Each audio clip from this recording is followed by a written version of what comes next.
लंबे समय तक लगातार बचत करने से अच्छी रकम तैयार हो सकती है, लेकिन इतनी सारी निवेश योजनाओं के बीच सही ऑप्शन चुनना दोस्तों कभी कभी मुश्किल हो जाता है।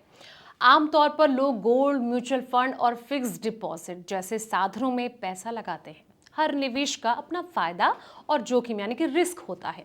कम अवधि के लिए शेयर बाजार वाले फंड सही नहीं माने जाते हैं, क्योंकि इनमें बहुत ज्यादा उतार चढ़ाव होता है।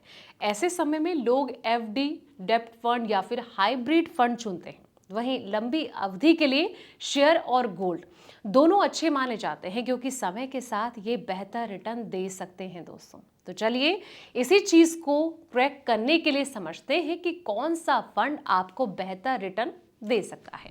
नमस्कार, मैं हूं आपके साथ संध्या बिष्ट और आप देख रहे हैं द इकोनॉमिक टाइम्स हिंदी। दोस्तों, गोल्ड और इक्विटी में क्या फर्क है? सबसे पहले सवाल का जवाब जानते हैं। गोल्ड को सुरक्षित निवेश माना जाता है। लंबे समय में ये लगभग 10% सालाना रिटर्न दे सकता है।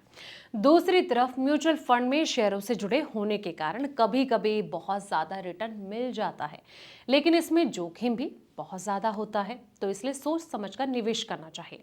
अब सवाल ये कि कौन कहां पर बाजी मारता है। रिटर्न और कंपाउंडिंग। म्यूचुअल फंड यानी कि इक्विटी में आपको कंपाउंडिंग का जबरदस्त फायदा मिलता है।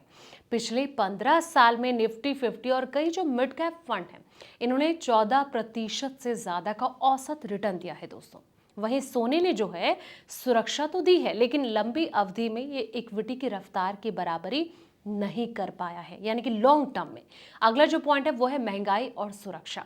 सोने को सेफ हेवन माना जाता है। जब बाजार गिरता है, युद्ध जैसे संकट यानी कि जो जियोपॉलिटिकल टेंशन है, अगर वो आते हैं, तब सोने की जो कीमतें हैं वो तेजी से भागती हैं।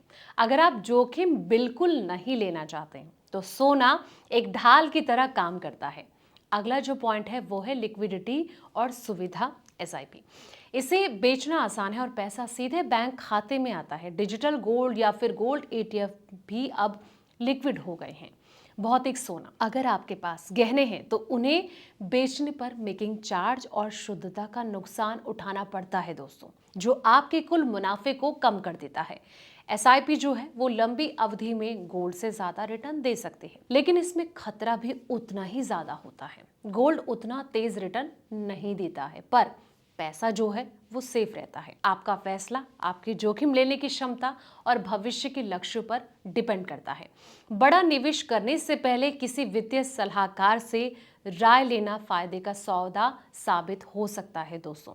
हालांकि जिस तरह से अभी कुछ वक्त पहले सोने और चांदी की कीमत ने रफ्तार पकड़ी थी, उसने निवेशकों को माला माल कर दिया था। हालांकि उसके बाद जो क्रैश आया, उससे निवेशक काफ़ी ज़्यादा डर भी गए थे। लेकिन ये आप पे डिपेंड करता है कि आपको निवेश कहाँ करना है। हालांकि कहीं ना कहीं ये समझा जा सकता है कि अगर आप निवेश कर रहे हैं तो क्या कंडीशन होनी चाहिए, ये समझना बहुत ज़्यादा ज़रूरी है। फिलहाल इस वीडियो में इतना ही। ऐसे ही तमाम वीडियोज़ के लिए आप देखते रहें द इकोनॉमिक टाइम्स हिंदी।